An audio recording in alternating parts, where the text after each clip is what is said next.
लागत से अप्रूव हुआ। इन तीनों विषय पे मैं डिटेल में आता हूँ।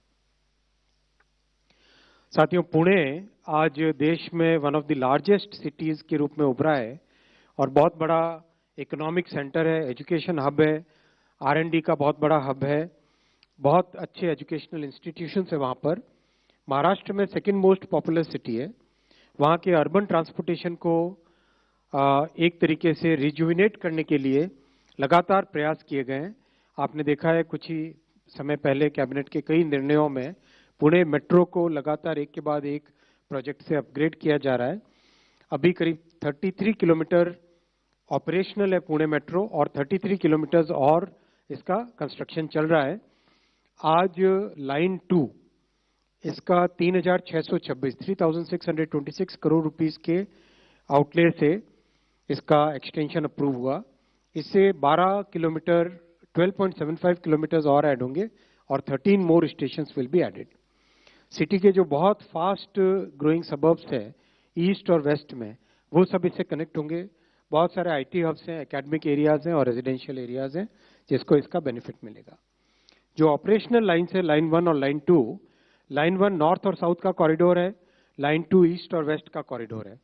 अगर आप देखेंगे पुणे डिस्ट्रिक्ट को नॉर्थ और साउथ के कॉरिडोर और ईस्ट से वेस्ट का कॉरिडोर, ये दो लाइन 1 और लाइन 2 33 किलोमीटर ऑलरेडी ऑपरेशनल है। इसमें आगे लाइन 1 का जो एक्सटेंशन कुछ समय पहले अप्रूव किया गया था स्वारगेट से कटराज, ये वाला नीचे वाला सेक्शन जो आप देख रहे हो लाइन 1 का, इसका कंस्ट्रक्शन अभी तेजी से चल रहा है। और एक और अप्रूव किया गया था बहुत कुछ ही समय पहले लाइन 1 का नॉर्थ में जो एक्सटेंशन है PCMC, ऊपर देखोगे आप एकदम टॉप में PCMC Pimpri Chinchwad municipal corporation, वहां से निगडी तक वो लाइन करीब 4.4 किलोमीटर की कुछ समय पहले अप्रूव हुई थी। लाइन 3 बन रही है, आप ये रेड कलर में देख रहे हो, जो ये कंप्लीट PPP में बन रही है 23.2 किलोमीटर की लाइन। आज जो अप्रूव हुआ है लाइन 2 का एक्सटेंशन, जो आप राइट हैंड साइड में देखोगे, वो अप्रूवल हुआ है 2A और 2B, यानी वेस्ट में और ईस्ट में दोनों तरफ लाइन 2 का एक्सटेंशन अप्रूव हुआ है, जिससे कि लाइन 2 और एक्सटेंड हो, ज़्यादा से ज़्यादा एरिया को कवर करे और पुणे के सभी शहर निवासियों को, सभी वहाँ पे जाने वाले सभी स्टूडेंट्स को, एंटरप्रेन्योर्स को, सभी निवासियों को इसका बेनिफिट मिले। ये बेसिकली 2A जो वेस्ट में दिख रहा है वनाज टू चांदनी चौक 1.12 किलोमीटर है और जो ईस्ट में दिख रहा है 11.63 किलोमीटर है, Ramwadi to Wagholi Vithalwadi. Complete Pune metro अगर हम देखें, ये पुणे का पूरा एरिया है। इसमें लाइन 1 ये नॉर्थ से साउथ को कनेक्ट करने वाली, लाइन 2 ईस्ट से वेस्ट को कनेक्ट करने वाली, और इसके एक्सटेंशंस जो नॉर्थ साउथ और ईस्ट वेस्ट दोनों कॉरिडोर्स को आगे लेके जाते हैं, और ये PPP वाली लाइन 3। ओवरऑल एंटायर पुणे शहर का एक अच्छा अर्बन ट्रांसपोर्टेशन का इससे मॉडल बनेगा, जो कि पुणे की ग्रोथ को कई वर्षों तक सपोर्ट करेगा।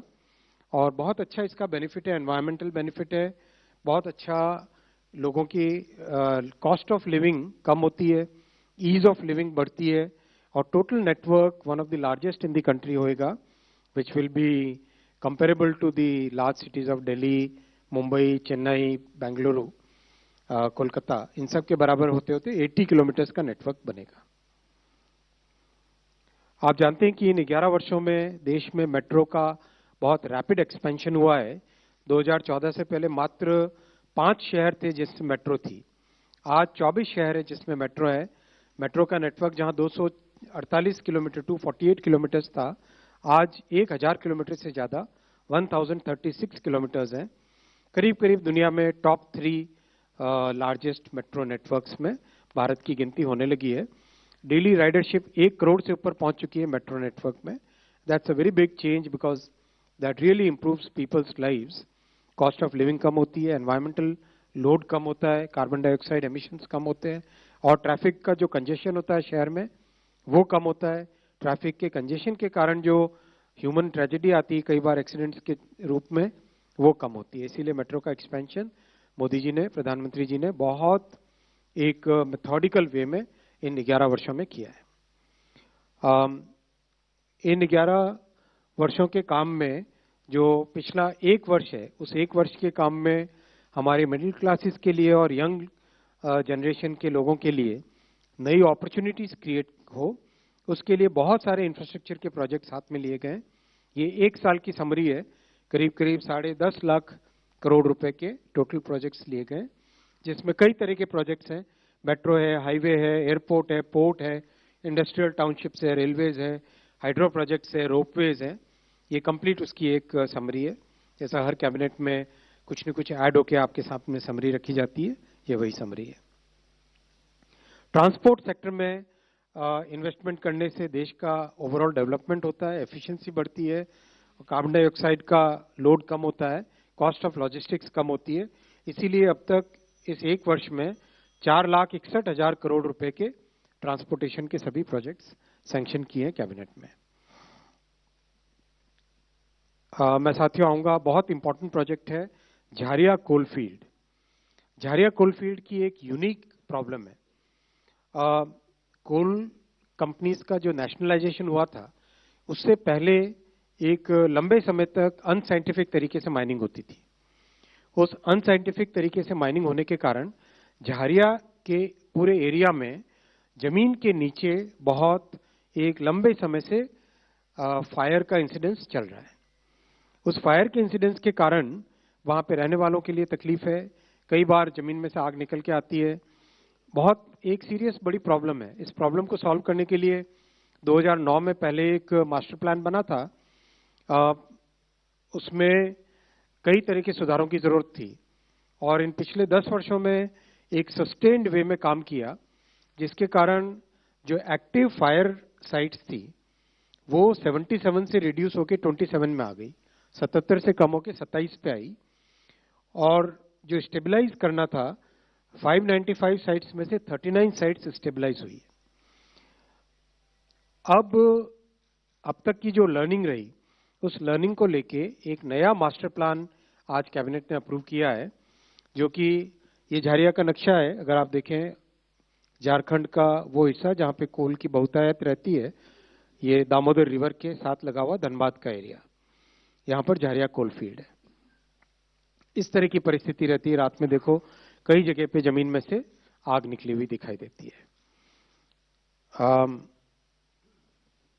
कई जगह जमीन धंस जाती है क्योंकि नीचे आग लगने के कारण जो कोयला था वो कोयला प्रैक्टिकली फिनिश हो गया, तो वहां पे वैक्यूम सा क्रिएट हो जाता है, तो उसके कारण फिर जमीन धंस जाती है। तो ये सबसिस्टेंस का एक बड़ा एग्जाम्पल है आपके सामने।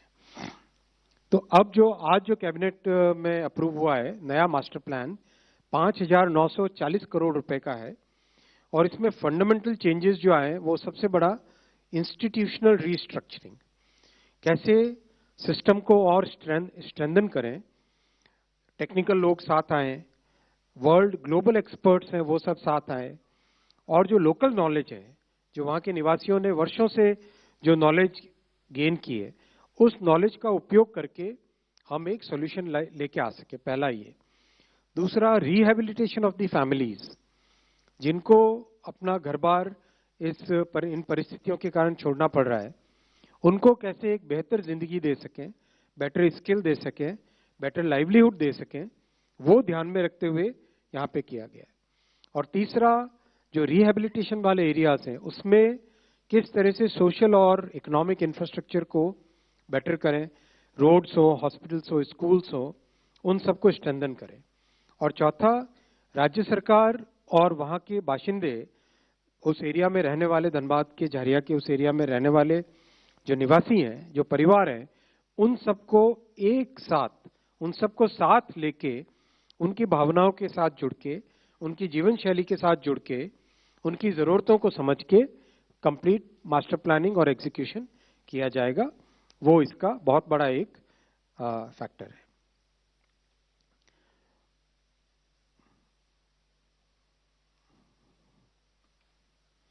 मैं अब तीसरे आज के निर्णय पे आता हूं। भारत विश्व में दूसरे नंबर का आलू का उत्पादक है। आलू में शक्कर मतलब पोटैटो और स्वीट पोटैटो, आलू और शकरकंद दोनों मिला के वर्ल्ड में सेकेंड लार्जेस्ट प्रोड्यूसर है और दुनिया भर में पहचान भी है भारत की। अब इस पहचान को एक साइंटिफिक तौर पे करके किस तरह से बेटर जर्म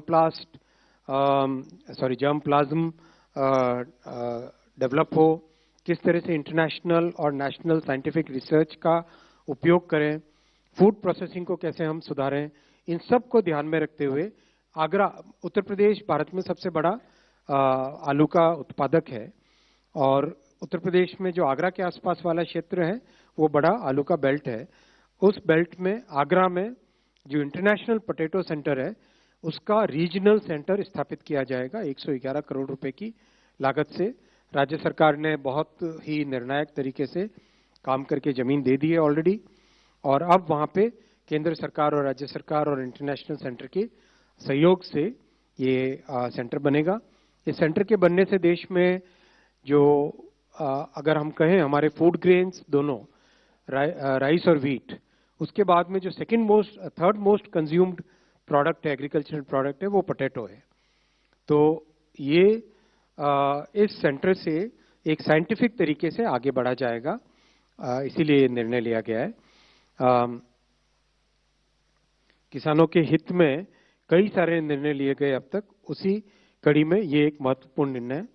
साथियों, इन 3 निर्णय और पहले रेजोल्यूशन के साथ ही साथ आज एक बहुत ही शुभ दिवस भी है। आज एक्शियम 4 मिशन, जिसमें हमारे ग्रुप कैप्टन शुभ्रांशु शुक्ला जी, आज इसका सक्सेसफुल लॉन्च हुआ है।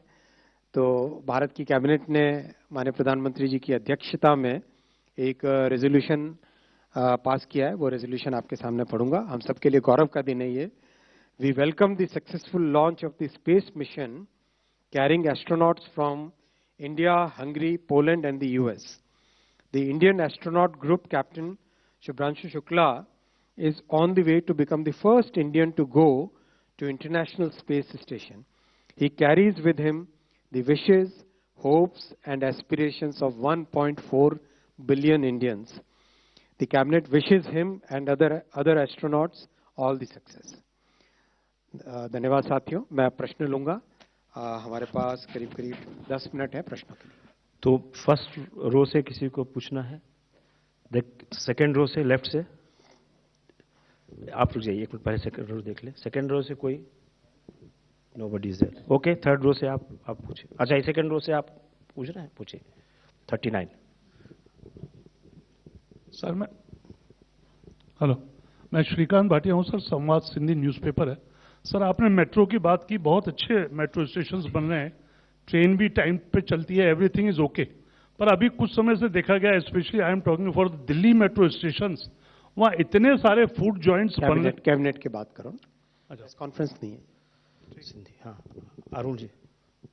My question is that what is the expected increase in the ridership of second metro phase and the total timeline for the completion? Number आप दे देना। एक्सपेक्टेड राइडरशिप कितनी बता दो, ऐसे बता दो। सर, इसकी जो राइडरशिप है वो माइक लीजिए, ऐसे बता दो यार जल्दी। कोई बात। 96,000 में जो शुरुआत होगी 2000 जब ये बनेगा 29 में, और it will ramp up to 4 lakhs इन 2057। नेक्स्ट थर्ड रो आप पूछ रहे थे। हाँ बताइए आप, लक्ष्मण। सर, मैं लक्ष्मण, CNBC आवाज से। मेरा सवाल ये है कि अलग अलग मंत्रालयों के कई विभाग हैं जिनके ऊपर स्पेक्ट्रम यूजेज चार्जेस पर लगने वाला लेट फी काफी बकाया है। कैबिनेट में जो कुछ भी हुआ वो सब मैंने आपके सामने रख लिया है। आज वैसे पुणे मेट्रो के उपलक्ष्य में आज वड़ा पाव,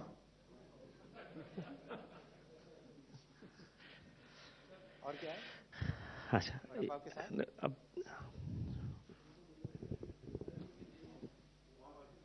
वड़ा पाव और पाव भाजी है। सर, मैं Amay Sathe, I am editor of sarkaritel.com। Sir, I am from Pune, I hello from Pune and मैं अभी 2 दिन पहले ही पुणे में था। सर, पुणे की मेट्रो तो बहुत लाजवाब बनी है, सर आप जब एक्सपेंशन कर रहे हैं, सबसे बड़ी प्रॉब्लम जो आ रही है पूना में is a last mile connectivity. Metro station पे कहीं पे भी पार्किंग की सुविधा नहीं है। चलिए, that's one suggestion for you.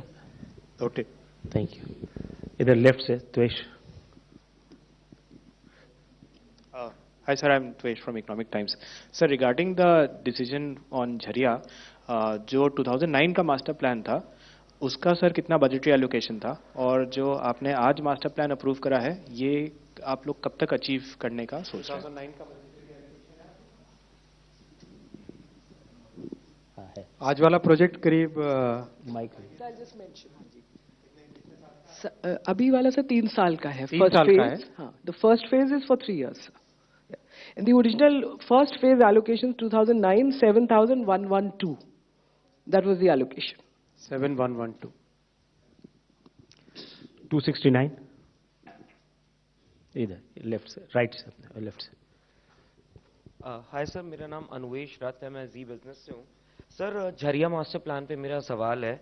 Sir, Jharia में से 77 जो क्रिटिकल साइट्स थे, उसमें से 27 जो है उसको डाउज ऑफ कर दिया गया है। तो फर्स्ट फेज में क्या बाकी के ये रिमेनिंग है?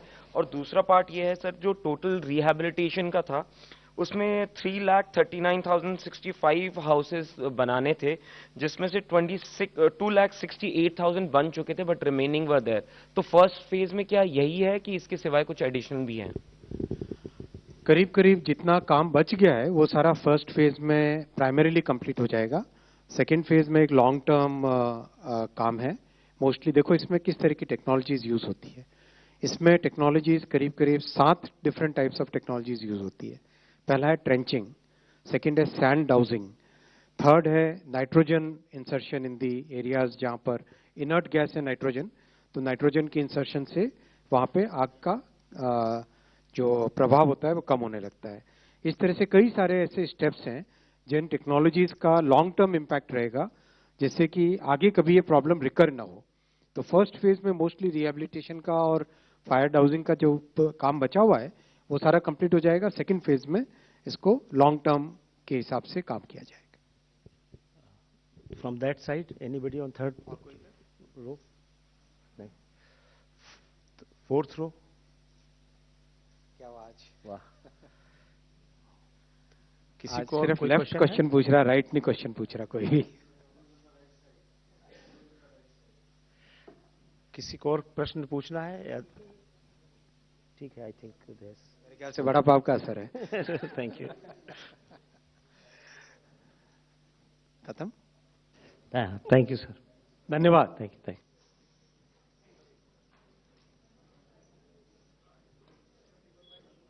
हुई और बैठक में लिए गए महत्वपूर्ण निर्णयों के बारे में जानकारी देने के लिए हमारे साथ उपस्थित हैं सूचना और प्रसारण मंत्री श्री अश्विनी वैष्णव जी। सर, आपसे निवेदन है कि आप मीडिया को संबोधित करें। साथियों नमस्कार। आज माननीय प्रधानमंत्री श्री नरेंद्र मोदी जी की अध्यक्षता में यूनियन कैबिनेट ने एक रेजोल्यूशन पास किया है जो कि संविधान हत्या दिवस की 50वीं वर्षगांठ 2025 याद दिलाता है। 50 वर्ष पहले कैसे संविधान का गला घोंटा गया था इमरजेंसी लागू करके कांग्रेस की सरकार ने। मैं उस रेजोल्यूशन को आपके सामने पढ़ूंगा। The union cabinet chaired by honourable prime minister Shri Narendra Modi ji resolved to commemorate and honor the sacrifices of countless individuals who valiantly resisted the emergency and its attempt at subversion of the spirit of Indian Constitution. A subversion which began in 1974 with a heavy-handed attempt at crushing the Navnirman Andolan and Sampurn Kranti Abhiyan. To mark the occasion, a 2-minute silence was observed in today's meeting of the Union Cabinet as a tribute to those whose constitutionally guaranteed democratic rights were taken away and who were then subjected to unimaginable horrors. The Union Cabinet paid tributes to their exemplary courage and valiant resistance to the emergency's excesses.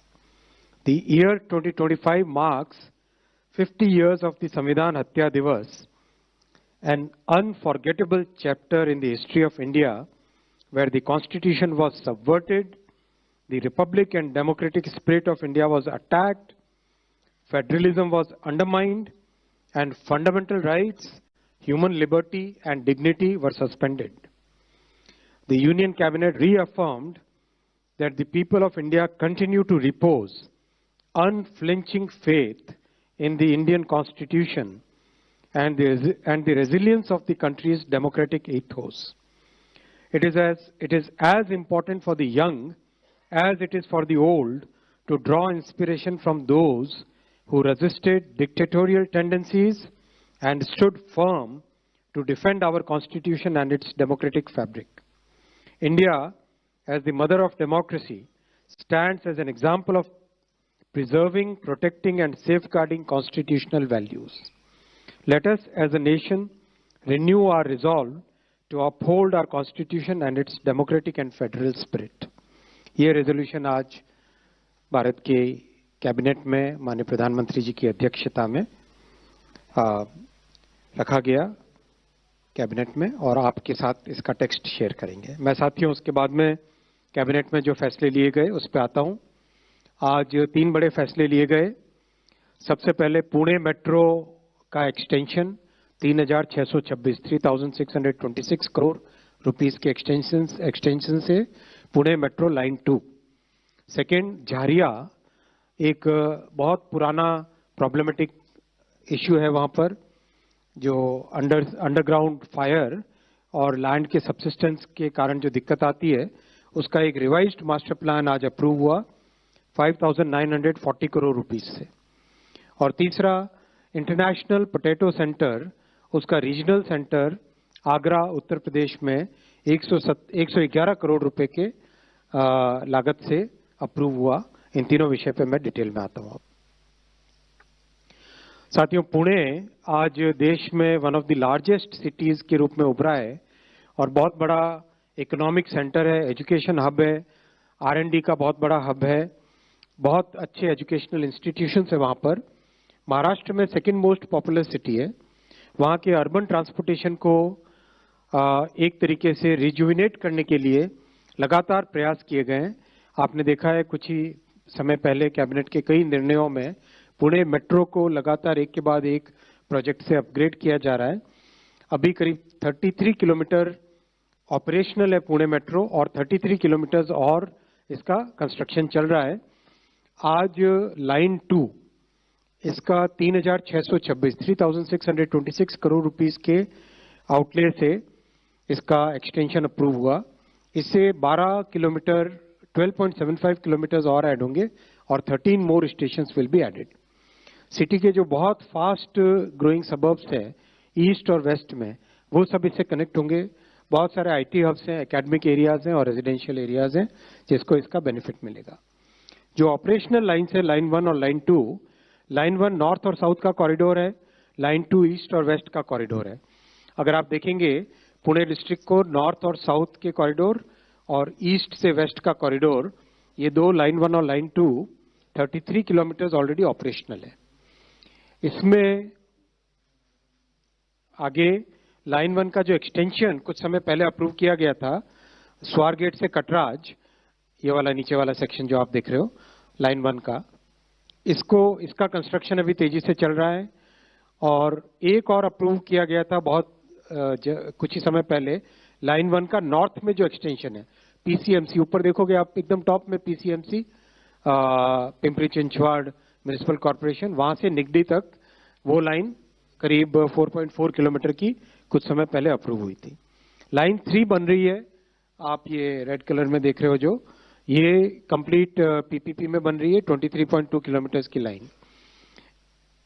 आज जो approve हुआ है line 2 का extension, जो आप right hand side में देखोगे, वो अप्रूवल हुआ है 2A और 2B, यानी वेस्ट में और ईस्ट में दोनों तरफ लाइन 2 का एक्सटेंशन अप्रूव हुआ है, जिससे कि लाइन 2 और एक्सटेंड हो, ज्यादा से ज्यादा एरिया को कवर करे और पुणे के सभी शहर निवासियों को, सभी वहां पे जाने वाले सभी स्टूडेंट्स को, एंटरप्रेन्योर्स को, सभी निवासियों को इसका बेनिफिट मिले।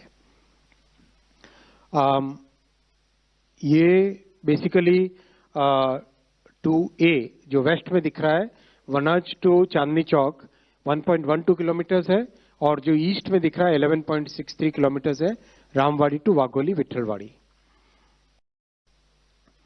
कंप्लीट पुणे मेट्रो अगर हम देखें, ये पुणे का पूरा एरिया है। इसमें लाइन 1 ये नॉर्थ से साउथ को कनेक्ट करने वाली, लाइन 2 ईस्ट से वेस्ट को कनेक्ट करने वाली, और इसके एक्सटेंशंस जो नॉर्थ साउथ और ईस्ट वेस्ट दोनों कॉरिडोर्स को आगे लेके जाते हैं, और ये पीपीपी वाली लाइन 3। ओवरऑल एंटायर पुणे शहर का एक अच्छा अर्बन ट्रांसपोर्टेशन का इससे मॉडल बनेगा, जो कि पुणे की ग्रोथ को कई वर्षों तक सपोर्ट करेगा। और बहुत अच्छा इसका बेनिफिट है, एनवायरमेंटल बेनिफिट है, बहुत अच्छा लोगों की कॉस्ट ऑफ लिविंग कम होती है, ईज ऑफ लिविंग बढ़ती है, और total network one of the largest in the country होएगा, which will be comparable to the large cities of Delhi, Mumbai, Chennai, Bengaluru, Kolkata, इन सब के बराबर होते होते 80 किलोमीटर्स का नेटवर्क बनेगा। आप जानते हैं कि इन 11 वर्षों में देश में मेट्रो का बहुत रैपिड एक्सपेंशन हुआ है। 2014 से पहले मात्र 5 शहर थे जिसमें मेट्रो थी, आज 24 शहर है जिसमें मेट्रो है। मेट्रो का नेटवर्क जहां 248 किलोमीटर टू 48 किलोमीटर्स था, आज 1000 किलोमीटर से ज्यादा 1036 किलोमीटर्स हैं। करीब करीब दुनिया में टॉप 3 लार्जेस्ट मेट्रो नेटवर्क्स में भारत की गिनती होने लगी है। डेली राइडरशिप 1 करोड़ से ऊपर पहुंच चुकी है मेट्रो नेटवर्क में। That's a very big change because that really improves people's lives. Cost of living कम होती है, एनवायरमेंटल लोड कम होता है, कार्बन डाइऑक्साइड एमिशंस कम होते हैं, और ट्रैफिक का जो कंजेशन होता है शहर में वो कम होता है। ट्रैफिक के कंजेशन के कारण जो ह्यूमन ट्रेजेडी आती है कई बार एक्सीडेंट्स के रूप में, वो कम होती है। इसीलिए मेट्रो का एक्सपेंशन मोदी जी ने, प्रधानमंत्री जी ने बहुत एक मेथोडिकल वे में इन 11 वर्षों में किया है। इन 11 वर्षों के काम में जो पिछला 1 वर्ष है, उस 1 वर्ष के काम में हमारे मिडिल क्लासेस के लिए और यंग जनरेशन के लोगों के लिए नई अपॉर्चुनिटीज क्रिएट हो, उसके लिए बहुत सारे इंफ्रास्ट्रक्चर के प्रोजेक्ट हाथ में लिए गए। ये 1 साल की समरी है, करीब करीब 10.5 लाख करोड़ रुपए के टोटल प्रोजेक्ट्स लिए गए, जिसमें कई तरह के प्रोजेक्ट्स हैं। मेट्रो है, हाईवे है, एयरपोर्ट है, पोर्ट है, इंडस्ट्रियल टाउनशिप्स है, रेलवेज है, हाइड्रो प्रोजेक्ट्स है, रोपवेज है। ये कंप्लीट उसकी एक समरी है। जैसा हर कैबिनेट में कुछ न कुछ ऐड होकर आपके सामने समरी रखी जाती है, ये वही समरी है। ट्रांसपोर्ट सेक्टर में इन्वेस्टमेंट करने से देश का ओवरऑल डेवलपमेंट होता है, एफिशिएंसी बढ़ती है, कार्बन डाइऑक्साइड का लोड कम होता है, कॉस्ट ऑफ लॉजिस्टिक्स कम होती है। इसीलिए अब तक इस 1 वर्ष में 4,61,000 करोड़ रुपए के ट्रांसपोर्टेशन के सभी प्रोजेक्ट्स सैंक्शन किए हैं कैबिनेट में। मैं साथियों आऊंगा, बहुत इंपॉर्टेंट प्रोजेक्ट है झारिया कोलफील्ड। झारिया कोलफील्ड की एक यूनिक प्रॉब्लम है।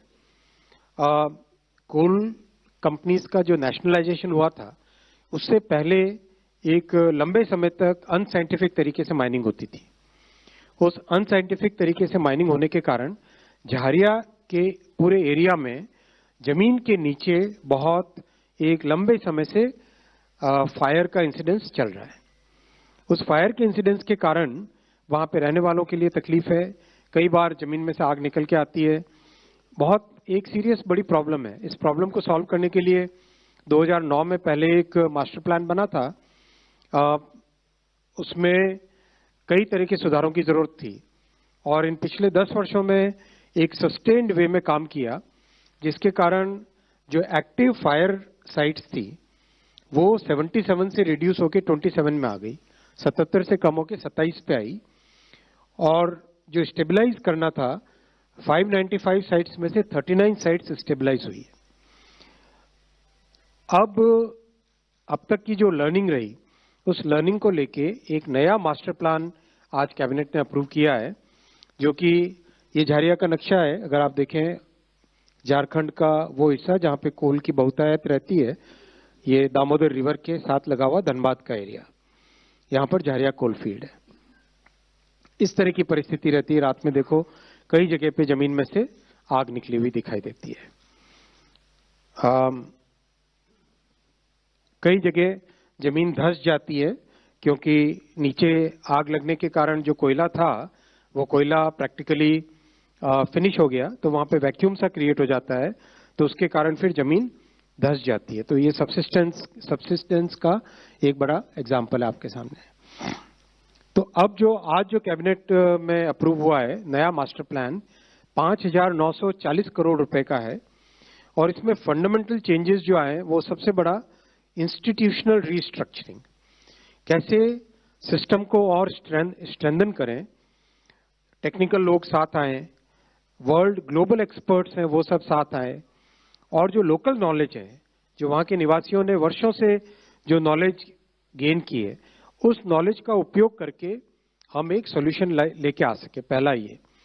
दूसरा, रिहेबिलिटेशन ऑफ द फैमिलीज, जिनको अपना घर बार इन परिस्थितियों के कारण छोड़ना पड़ रहा है, सकें बेटर स्किल दे सकें, बेटर लाइवलीहुड दे सकें, वो ध्यान में रखते हुए यहाँ पे किया गया है। और तीसरा, जो रिहेबिलिटेशन वाले एरियाज हैं उसमें किस तरह से सोशल और इकोनॉमिक इंफ्रास्ट्रक्चर को बेटर करें, रोड्स हो, हॉस्पिटल्स हो, स्कूल्स हो, उन सबको स्ट्रेंथन करें।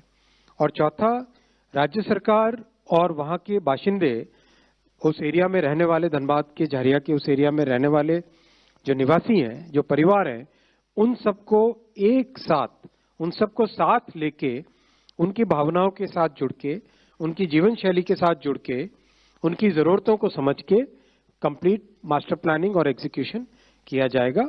वो इसका बहुत बड़ा एक फैक्टर है।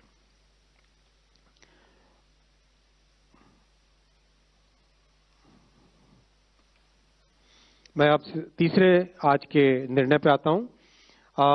भारत विश्व में दूसरे नंबर का आलू का उत्पादक है। आलू में शक्कर, मतलब पोटैटो और स्वीट पोटैटो, आलू और शकरकंद दोनों मिला के वर्ल्ड में सेकेंड लार्जेस्ट प्रोड्यूसर है, और दुनिया भर में पहचान भी है भारत की। अब इस पहचान को एक साइंटिफिक तौर पे करके किस तरह से बेटर जर्म प्लाज्म डेवलप हो, किस तरह से इंटरनेशनल और नेशनल साइंटिफिक रिसर्च का उपयोग करें, फूड प्रोसेसिंग को कैसे हम सुधारें, इन सब को ध्यान में रखते हुए आगरा, उत्तर प्रदेश भारत में सबसे बड़ा आलू का उत्पादक है, और उत्तर प्रदेश में जो आगरा के आसपास वाला क्षेत्र है वो बड़ा आलू का बेल्ट है।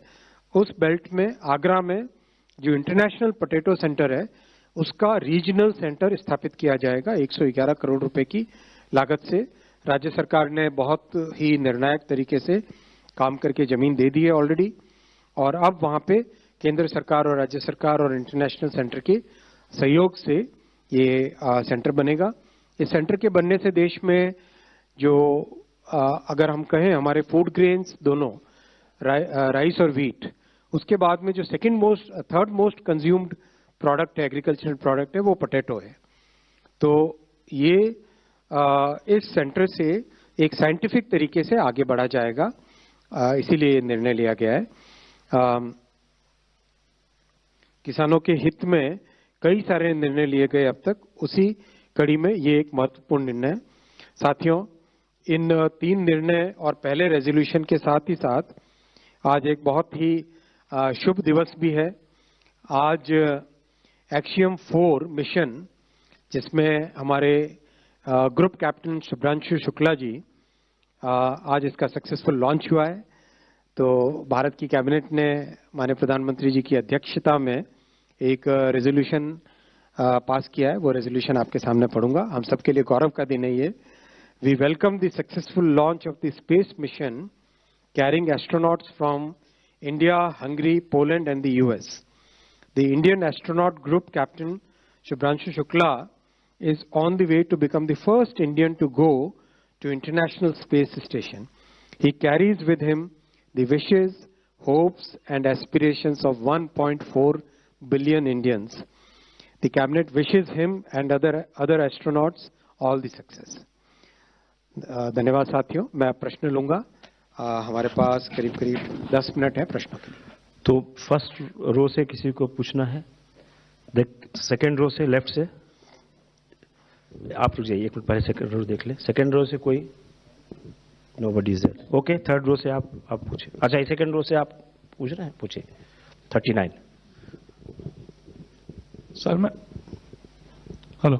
मैं श्रीकांत भाटिया हूं सर, संवाद सिंधी न्यूज़पेपर है। सर आपने मेट्रो की बात की, बहुत अच्छे मेट्रो स्टेशंस बन रहे हैं, ट्रेन भी टाइम पे चलती है, एवरीथिंग इज ओके। पर अभी कुछ समय से देखा गया, specially I am talking for Delhi metro stations, वहाँ इतने सारे फूड जॉइंट्स बन रहे। कैबिनेट की बात करो। अच्छा, कॉन्फ्रेंस नहीं है सिंधी। हाँ, Arun ji. Sir, my question is that what is the expected increase in the ridership of second metro phase and the total timeline for the completion? Number आप दे देना, एक्सपेक्टेड राइडरशिप कितनी बता दो, ऐसे ही बता दो सर। इसकी जो राइडरशिप है वो माइक लीजिए, ऐसे बता दो यार। कोई बात। 96,000 में जो शुरुआत होगी 2000 जब ये बनेगा 29 में, और it will ramp up to 4 lakhs in 2057। Next third row आप पूछ रहे थे। हाँ बताइए आप, लक्ष्मण। सर मैं लक्ष्मण CNBC आवाज से। मेरा सवाल ये है कि अलग अलग मंत्रालयों के कई विभाग हैं जिनके ऊपर स्पेक्ट्रम यूजेज चार्जेस पर लगने वाला लेट फी काफी बकाया है। कैबिनेट में जो कुछ भी हुआ वो सब मैंने आपके सामने रख लिया है। आज वैसे पुणे मेट्रो के उपलक्ष्य में आज वड़ा पाव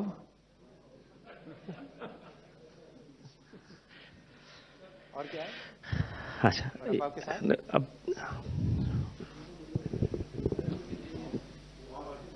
वड़ा पाव और पाव भाजी है। सर मैं Amay Sathe, I am editor of sarkaritel.com। Sir I am from Pune, I hello from Pune and मैं अभी 2 दिन पहले ही पूना में था। सर पूना की मेट्रो तो बहुत लाजवाब बनी है, पर सर आप जब एक्सपेंशन कर रहे हैं, सबसे बड़ी प्रॉब्लम जो आ रही है पूना में is a last mile connectivity. Metro station पे कहीं पे भी पार्किंग की सुविधा नहीं है। चलिए